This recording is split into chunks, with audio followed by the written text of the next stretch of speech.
Ladies and gentlemen, it's time to wake up. And I don't mean wake up because the alarm went off. I don't mean drag yourself out of bed and go through the same motions you've been going through for years. I mean, wake up to your life. Because here's the truth. Some of you have been asleep for a long time. Asleep in your job, asleep in your relationships, asleep in your dreams. You're breathing, you're moving, but you're not truly living. And deep down, you know it. There's a voice inside of you, and it's been whispering, maybe even screaming, this is not all you're capable of. This is not who you were meant to be. But here's the problem. Most people hit snooze on that voice. They bury it under excuses. I don't have time. I don't have money. I don't have the right connections. Oh, wake up. Those are stories you tell yourself so you don't have to face the fear of change. But guess what? Change is the only thing that will set you free. You weren't born to just pay bills, scroll your phone, and call it a life. You were born to create, to love, to grow, to push limits, to squeeze every ounce of juice out of this human experience. But here's the deal. No one is coming to save you. Not tomorrow, not next week, not someday is a lie. The only time you have is now. So let me ask you, what do you really want? Not what you think you can get, not what you think people will approve of. What do you really want? Because the moment you get honest with yourself, the moment you stop pretending and start owning that hunger, that's the moment you wake up. That's the moment life opens up in ways you can't even imagine. Yes, it's going to be uncomfortable. Growth always is. You're going to fail. You're going to stumble. You're going to question yourself. But that's the price of waking up. That's the price of freedom. So today, make a decision to stop living half asleep, to stop waiting for perfect conditions, to stop hiding behind your excuses. Today is the day you say enough. I'm awake, I'm alive, and I'm taking control, because life doesn't give you what you want. Life gives you what you demand of it. It's time to wake up. And once you do, there's no going back. Thank you. Stop hitting snooze on your potential. Every single day, millions of people wake up to an alarm clock, slam their hand on the snooze button, roll over, and drift back into another few minutes of shallow, restless sleep. They repeat this over and over, and before they know it, they're rushing, scrambling, and starting their day from behind. But the snooze button is not just on their alarm clock. The snooze button has become a way of life. It's the way they delay facing the reality that they're not living up to their greatness. It's the way they silence that nagging inner voice that tells them they could be doing more, creating more, becoming more. It's the way they put their potential on hold, waiting for someday to arrive, not realizing that someday never comes. Every time you hit snooze, literally or metaphorically, you're sending a signal to yourself, I'm not ready, I'm not committed. I'll try again later. And that small act compounds. It becomes who you are. It shows up not only in your mornings, but in your goals, in your career, in your health, in your relationships.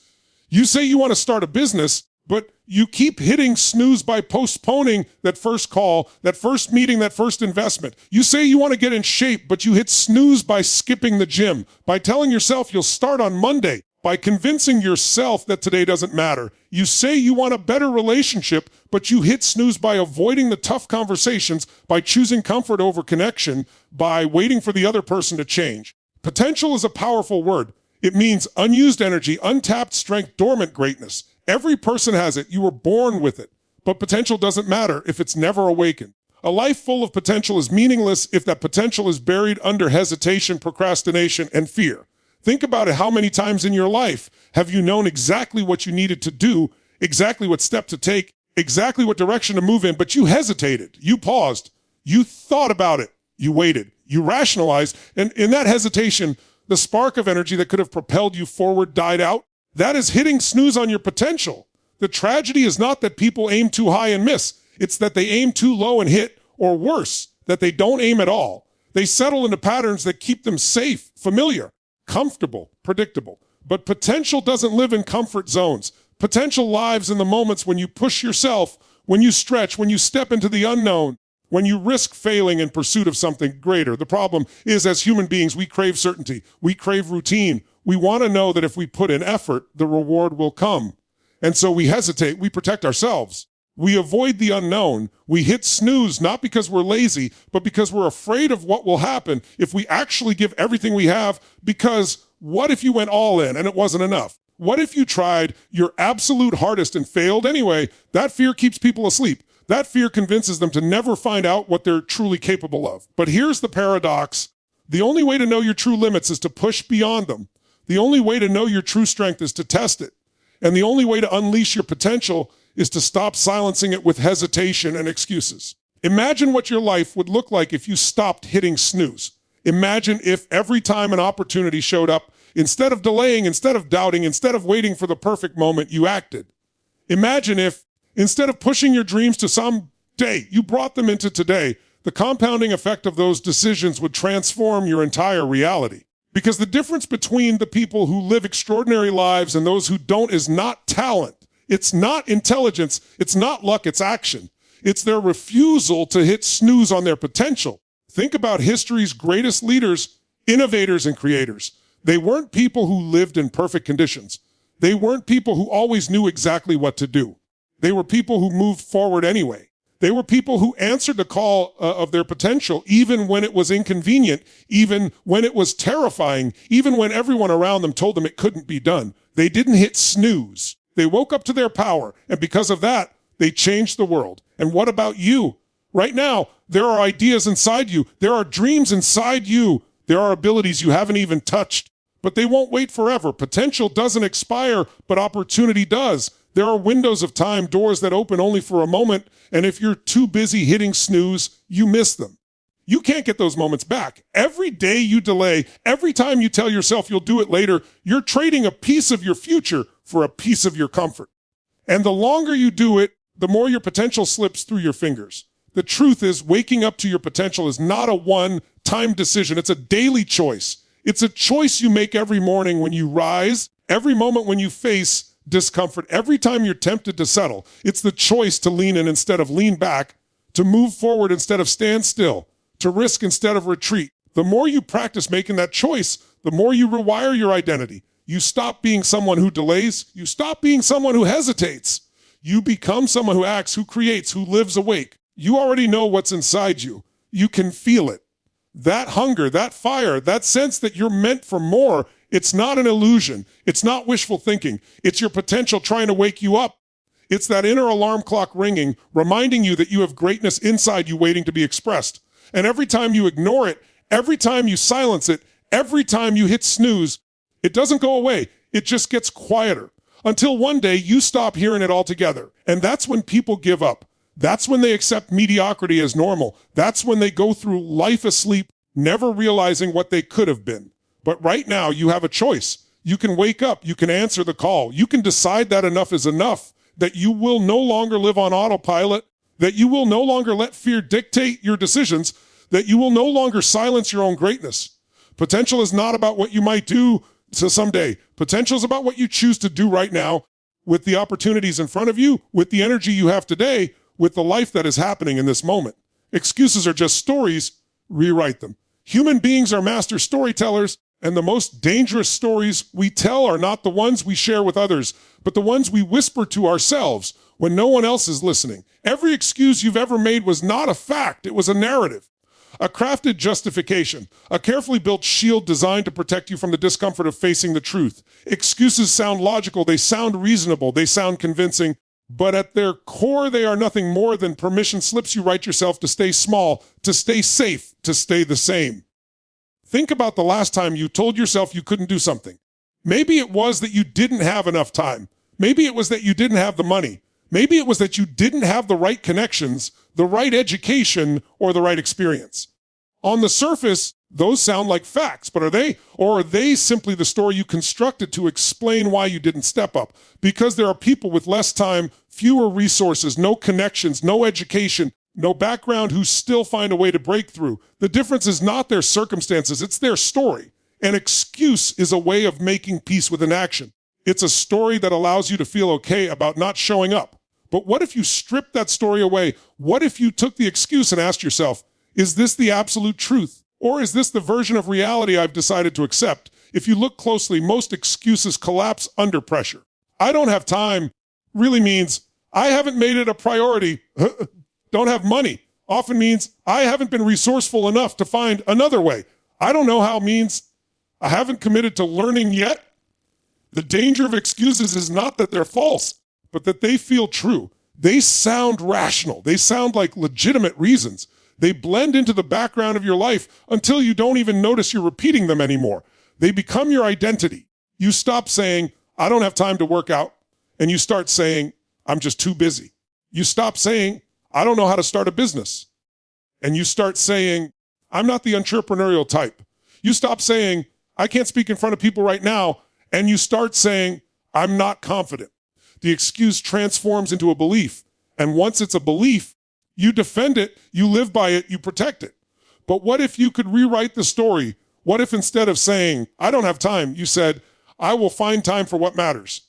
What if instead of saying, I don't have the money, you said, I'll find a way to create value, to hustle, to make it happen? What if instead of saying, I'm not confident, you said, I'm building my confidence by doing the hard things anyway? That shift in language is not small. It's everything. The words you choose determine the story you live inside of, and the story you live inside of determines what's possible for you. Most people don't realize how much power they've given away to their excuses. They allow these tiny, seemingly harmless sentences to dictate the trajectory of their lives.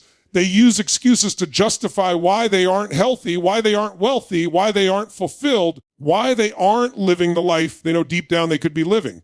And the more they repeat those excuses, the more real they feel. An excuse repeated enough times becomes a cage. You build the bars of that cage with every story you tell yourself, and eventually you lock yourself in, forgetting that you're the one who built it in the first place. But if you built the cage, you can dismantle it. If you created the excuse, you can rewrite it. And that's the truth most people don't want to face, because rewriting your story means taking responsibility. It means admitting that you had more control than you were willing to acknowledge. It means no longer hiding behind circumstances, behind other people, behind luck or fate or timing. It means looking in the mirror and saying, I am the reason. I am the obstacle. I am also the solution. That level of ownership is terrifying for some, but it's also the most liberating thing you'll ever experience. Excuses thrive in the dark. They thrive when you don't challenge them, when you don't bring them out into the light, when you accept them as unchangeable truths. But the moment you question them, the moment you shine a spotlight on them, they start to fall apart. Ask yourself, is this really true? Or is this just a story I've been telling? Is this excuse protecting me, or is it limiting me? If I didn't allow myself to use this excuse anymore, what action would I be forced to take? Every time you rewrite an excuse into an empowering story, you reclaim a piece of your power. You take back control over your narrative. You stop being the victim of your circumstances and start being the author of your life. You realize that while you may not control everything that happens to you, you absolutely control the story you attach to it. Two people can go through the exact same event and come out with two completely different lives because of the story they choose to tell themselves about that event. If you look back over your own life, you'll see moments where you let excuses dictate your decisions. Times when you chose not to take the leap, not to risk, not to try, because you had a story that justified your inaction. You'll also find times when you broke through, when you ignored the excuses and did it anyway. Those moments probably defined you. Those moments probably shaped the parts of your life you're most proud of. The question is, why aren't you choosing that more often? Why do you keep allowing stories that disempower you to take center stage in your mind? You can rewrite anything. You can take the story that says, I always fail, and rewrite it as, every failure is evidence that I'm still in the game, still learning, still moving forward. You can take the story that says, I'm too old to start, and rewrite it as, I have more wisdom, experience, and perspective than ever before, and that gives me an edge. You can take the story that says, I don't have support, and rewrite it as, I am strong enough to build support, to seek it out, to create my own community. The moment you rewrite the story, the excuse loses its power. The most successful people are not the ones without excuses. They are the ones who refuse to let excuses define them. Everyone has reasons not to. Everyone has challenges, obstacles, and limitations. But some people decide to rewrite the story. They decide to take the same facts, the same reality, and interpret it in a way that empowers them to move forward instead of paralyzing them. That decision, repeated over and over, is the difference between an ordinary life and an extraordinary one. Someday is a lie. The time is now. Human beings have mastered the art of postponement. We tell ourselves that we'll chase the dream later, that we'll fix the relationship later, that we'll take care of our health later, that we'll finally go after what we want later. Someday becomes the most comfortable word in our vocabulary because it lets us feel like we haven't given up while avoiding the responsibility of taking action today. It's the illusion of commitment without the discomfort of change. But the truth is that someday is a fantasy, a mirage that keeps you walking toward a horizon you will never reach. There is no calendar date called someday. There is no moment when the stars align, when the timing is perfect, when fear disappears and everything feels easy. If you're waiting for that moment, you'll be waiting until your last breath. Every time you tell yourself, I'll do it someday, you are lying to yourself. You are comforting yourself with a promise you know you will not keep. You are trading the possibility of a greater future for the comfort of a delayed present. And the dangerous part is that you get good at it. You become skilled at rationalizing, at justifying, at convincing yourself that you're being smart, that you're being patient, that you're waiting for the right opportunity. But what you're really doing is giving away the only thing you actually have. This moment, this day, this chance. Think about how many dreams have died under the weight of someday. The book that never got written. The business that never got started, the trip that never got taken, the words of love that never got spoken. People carry those some days with them until it's too late, and the pain of regret is always heavier than the fear of action. When you tell yourself, someday, you're giving your future self a burden you're unwilling to carry today. But here's the truth, your future self is not some different, better, stronger version of you. Your future self will be the same person you are today unless you make different decisions right now. There is no such thing as a perfect time. Life will always be messy. There will always be bills, responsibilities, challenges, and distractions. There will always be reasons to wait. If you are waiting for the conditions to be ideal, you will be waiting forever. People who create extraordinary results don't wait for perfect timing. They act in imperfect conditions. They move forward while it's messy, while they're scared, while they don't have everything figured out, because they understand that clarity comes from action, not from waiting. They understand that momentum is built through movement, not through hesitation. The light of someday robs you of urgency. It allows you to pretend that you have more time than you do. But life is fragile. You don't know how many days you have left. You don't know how many chances you'll get. The clock is ticking whether you acknowledge it or not, and every day you waste waiting is a day you will never get back. Most people don't realize the value of time until they're running out of it. They look back and realize they spent years planning, hoping, and preparing, but not living, not doing, not creating. The time is now, not because now is comfortable, not because now is convenient, but because now is all you will ever have. Tomorrow is not guaranteed, and yesterday is gone. This moment, right now, is the only piece of life you can actually touch. Everything else is a story in your head. That means the decision to start, the decision to move, the decision to act can only ever happen now. You can't act in tomorrow. You can't act in someday. You can only act in the present. And if you're not acting now, you're not acting at all. The resistance you feel when you think about starting is exactly the signal that you should begin. That voice that says, wait, is fear disguised as logic. It tells you you're not ready, you're not strong enough, you're not prepared enough. But you don't need to be ready. You need to be willing. Willing to stumble, willing to learn, willing to grow as you go.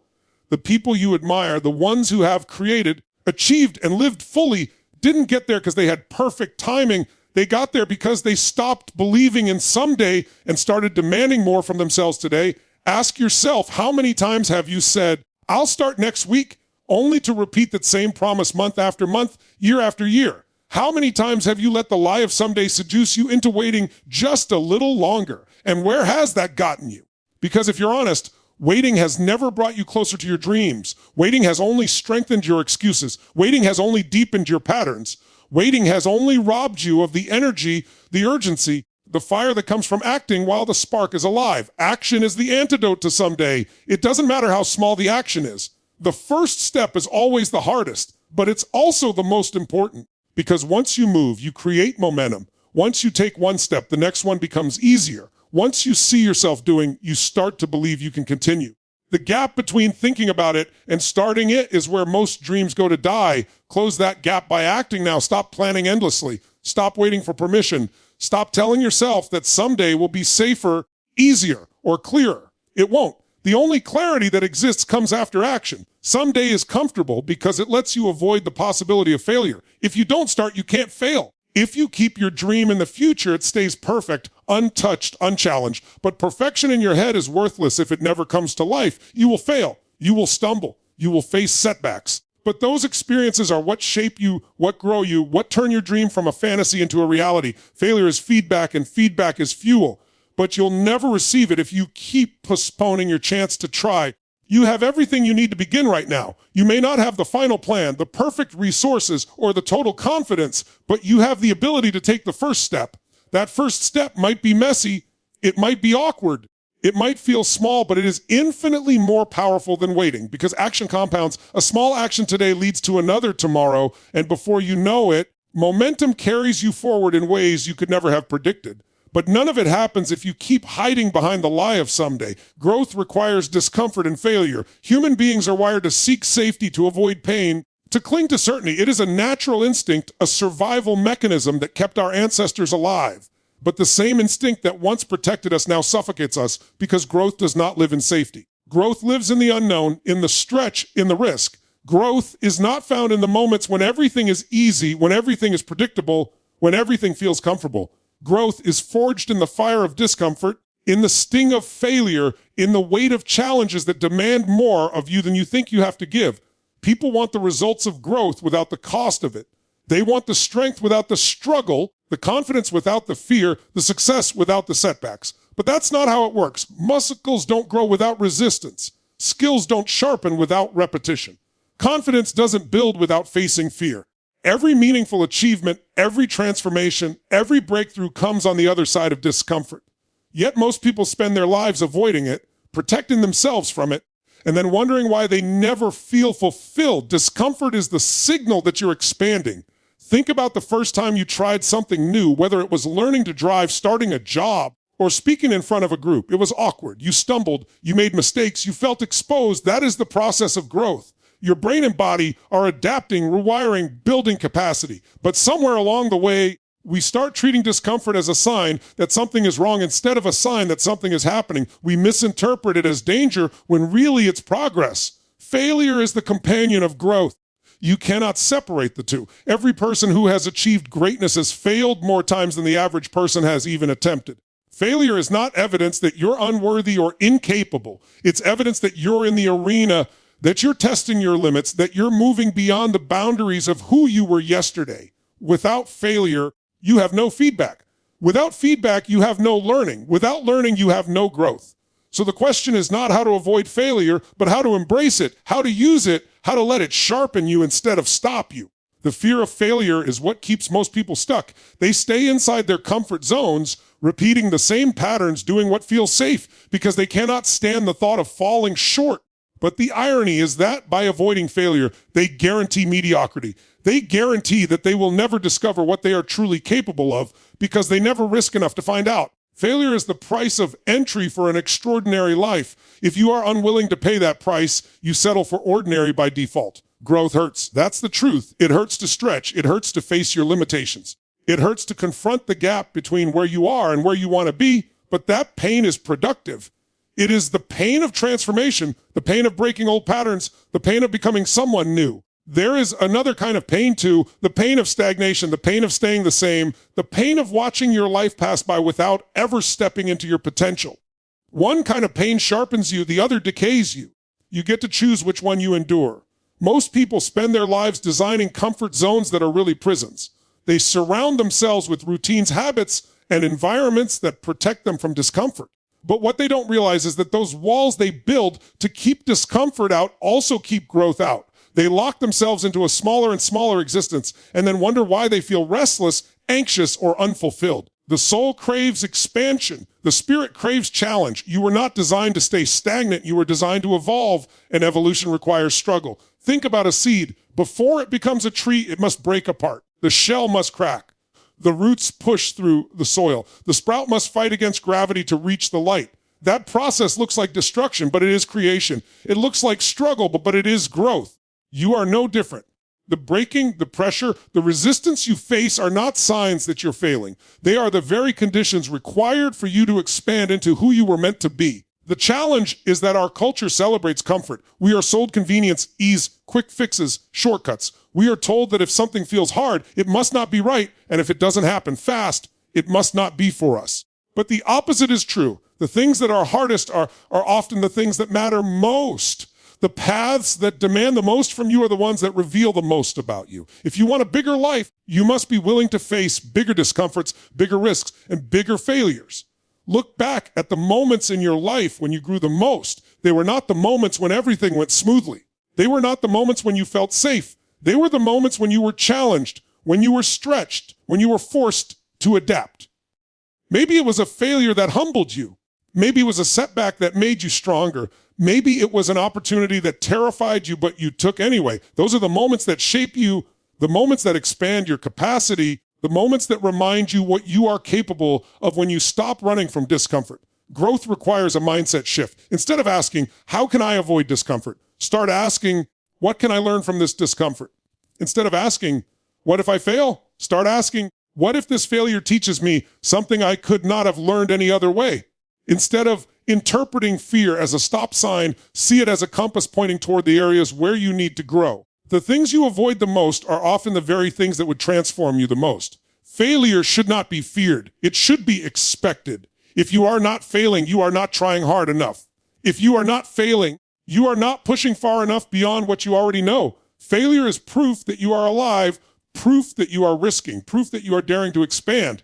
The question is not whether you will fail, but how quickly you will learn, how resiliently you will rise, how committed you will remain to moving forward despite the sting of falling short. Discomfort and failure are not obstacles to growth. They are the path to growth. They are the raw materials from which strength, confidence, resilience, and mastery are built. Every challenge you face is an invitation to grow. Every failure you endure is a lesson in disguise. Every discomfort you experience is a signal that you are on the edge of expansion. The people who thrive are not the ones who avoid these things, but the ones who lean into them, who welcome them, who use them as fuel to become more than they were yesterday. Life gives you what you demand, not what you wish. Wishes are soft, they are fragile. They float in the air like smoke, dissipating the moment resistance shows up. A wish is passive. It's something you say to yourself when you want to feel good without committing to action. I wish I had more money. I wish I were healthier. I wish I had a better relationship. I wish I could travel. I wish I could be free. The problem with wishes is that they let you imagine a different life without requiring you to change your current one. They give you the illusion of desire without the power of decision. Wishes live in the realm of fantasy. Demands live in the realm of reality. A demand is different. A demand is not optional. A demand is not something you casually hope for. A demand is something you set as an absolute standard. It is something you refuse to compromise on. It is a line in the sand that says, this is what I will accept and nothing less. Life rises to meet the level of your standards, not your dreams. If your standard is low, your results will be low, no matter how much you dream of something better. If your standard is high, life will push you, test you, and force you to grow to meet that standard. But eventually your reality will align with it. People often confuse wanting with demanding. They think because they want something badly enough, life should hand it to them. But wanting is cheap. Everybody wants. The difference between those who achieve and those who don't is not the intensity of their desire, but the firmness of their demand. The ones who achieve do not simply want success. They demand it of themselves. They do not simply wish for change. They demand it. They back it with action. They refuse to settle for anything less. When you demand something of yourself, you shift your entire psychology. You stop negotiating with your excuses. You stop tolerating half effort. You stop waiting for someone else to save you. You raise the bar so high that failure is not final. Setbacks are not permanent. And obstacles are not reasons to quit. They are just part of the price you're willing to pay. The power of a demand is that it makes quitting impossible. If you demand excellence, you keep going until excellence is achieved. If you demand growth, you keep going until growth is real. If you demand freedom, you keep going until freedom is your reality. Look at the areas of your life where you feel stuck and you'll notice a pattern. Those are the areas where you've been wishing instead of demanding. You've been tolerating just enough to keep going, but not enough to be fulfilled. You've been lowering your standards to avoid discomfort, convincing yourself that it's not that bad, or at least I'm doing better than some. But that's not a demand. That's settling. And life will always hand you the minimum you're willing to accept. Raise the standard and life will test you. Refuse to lower it and life will eventually bend to meet it. Think of someone who transformed their body, who went from unhealthy to strong. They didn't just wish to be healthier. They reached a point where they demanded it. They said, enough. I will not live like this anymore. And from that demand came new habits, new discipline, new consistency. Think of someone who built a business from nothing. They didn't just wish for success. They demanded it. They refused to go back, refused to quit, refused to let rejection break them. Their standard was survival, growth, freedom. And because they demanded it, they found a way. The truth is, life is neutral.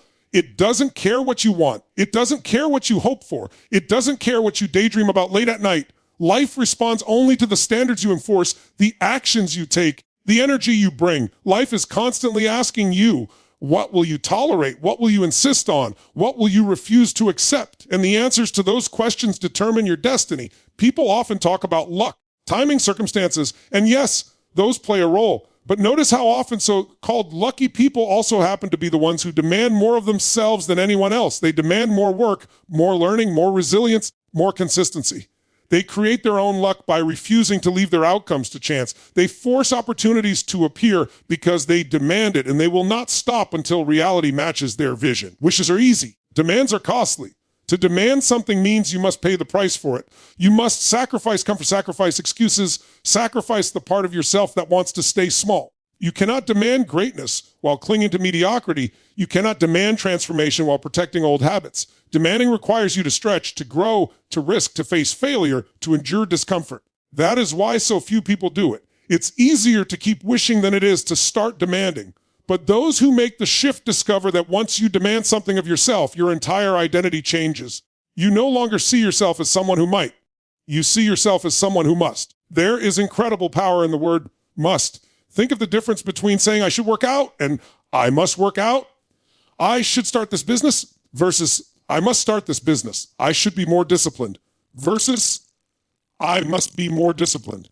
The first is a suggestion. The second is a command. The first leaves room for negotiation. The second eliminates negotiation altogether. When you make something a must, you lock yourself in, and your mind and body will find ways to deliver, no matter what. The human spirit is resourceful beyond measure. When you demand something of yourself, you access creativity, strength, and determination you didn't know you had. You find ways where there were none. You push through barriers that once looked impossible. You endure struggles that would have broken you before, because the demand shifts your focus. It moves you from if to how. Wishing asks, if it's possible. Demanding asks, how do I make it happen? That one shift creates an entirely different trajectory. Ask yourself, what are you currently wishing for? Where in your life are you hoping something will change, but you haven't yet demanded it? Where are you negotiating with your standards, telling yourself that what you have is good enough, when deep down you know it's not? The areas of your life where you are suffering are the areas where you need to stop wishing and start demanding. Life is not holding back from you. Life is responding to you. It is giving you exactly what you're willing to settle for. If you want more, demand more. If you want different, demand different. Raise the bar and refuse to lower it. Wishes will keep you comfortable. Demands will set you free.